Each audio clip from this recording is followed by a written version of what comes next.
Salut les bébés, oh, vous m'avez trop manqué. Ça fait une semaine que je vous ai pas vu, je suis heureux de vous retrouver là. Et aujourd'hui, on va se faire la preview du Grand Prix de Chine. Et oui, on est dedans, c'est parti les gars, on va se régaler, magnifique. Après un premier Grand Prix complètement fou en Australie pour lancer cette nouvelle ère de la Formule 1, on s'envole pour Shanghai et on va découvrir ce tracé magnifique. Un tracé très particulier et ces nouvelles règles qui risquent de bouleverser la hiérarchie dans les top teams.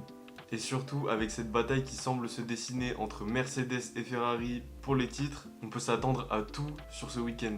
Préparez-vous, attachez vos ceintures et on est parti. Alors, à quoi s'attendre pour ce week-end ? C'est ce qu'on va découvrir ensemble. Petit retour rapide sur le Grand Prix d'Australie et les petites conclusions qu'on a pu en tirer. En Australie, c'est Mercedes qui a vraiment frappé très fort avec un doublé. Ferrari s'est battu pendant la première partie de course avant de se faire doubler par une stratégie complètement ratée. Mais ce week-end, tout ça risque de changer. Premier point, le circuit de Shanghai. C'est l'un des tracés les plus intéressants du calendrier, un des plus complets aussi. On y retrouve un mélange de virages rapides, lents, mais aussi une énorme ligne droite de plus d'1 kilomètre qui amène à un très gros freinage. Ce virage 14 qui permet de faire des très gros freinages, des très gros freins, et qui cette année va avoir un rôle très important pour une seule chose, la récupération d'énergie, la gestion des batteries. Ça va être essentiel pour tout ce week-end de course, que ce soit en qualif, en sprint ou en course longue, le rôle des batteries va être super important ce week-end. C'est un des premiers circuits complets de la grille, c'est là où on va pouvoir voir la disposition des écuries, et cela va nous permettre de déceler la hiérarchie possible de cette saison. Sans oublier une dimension stratégique super importante sur tout ce week-end, entre la gestion des batteries, le super clipping, la récupération d'énergie, mais aussi la gestion des pneumatiques que les écuries n'ont pas trop eu à faire en Australie, et on va voir que ça peut avoir une importance énorme sur le déroulement de la course. Parce que les pilotes vont devoir choisir le bon moment pour récupérer de l'énergie, pour préparer leur attaque ou préparer leur défense. Ça va être super important et c'est la première fois cette saison qu'on va pouvoir assister à cela.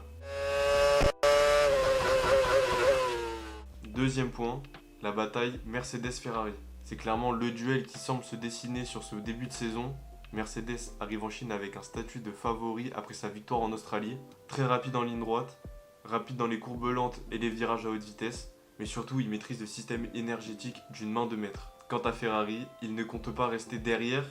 On a eu beaucoup de rumeurs sur les prochaines évolutions que Ferrari pourrait amener ce week-end, mais ce qui semble se confirmer, c'est qu'ils devraient amener leur nouvel aileron arrière, dit Macarena. Cet aileron arrière qui se retourne en ligne droite à 180 degrés, ce qui permet d'avoir moins d'appui et une meilleure vitesse de pointe. Le tout en soulageant le train arrière grâce à l'utilisation des gaz d'échappement. Cette pièce aérodynamique, elle fait vraiment partie de la nouvelle mentalité de Ferrari, de construire, de développer autour d'un projet sain. Si ces améliorations-là fonctionnent, la Scuderia pourrait vraiment revenir dans le jeu pour la bataille au championnat. Et attention Mercedes, parce que ce n'est juste qu'une question de temps. Parce que malgré leur statut de grand favori, la course au développement va être primordiale cette saison. C'est l'équipe qui va le mieux comprendre et développer sa voiture qui va pouvoir à la fin de saison se battre pour un titre de champion et pouvoir se lever cette couronne. Alors une grosse question reste en suspens pour le début de ce week-end. Ferrari va-t-elle renverser Mercedes ? Troisième point, les écuries à surveiller ce week-end et à surtout ne pas oublier. McLaren peut redevenir très compétitif ce week-end. Parce que malgré l'abandon de Piastri avant même le début de la course la semaine dernière et la 5ème place de Lando Norris, ils ont une carte à jouer ce week-end. Pourquoi ? Parce que la McLaren a le moteur Mercedes. Et oui, ce moteur il peut être d'une grande importance sur cette ligne droite et pendant ce Grand Prix. À mon avis, il ne faut pas sous-estimer McLaren ce week-end. Je pense qu'ils ont la capacité, en fonction des aléas de course, de venir se mêler à la bataille pour le podium.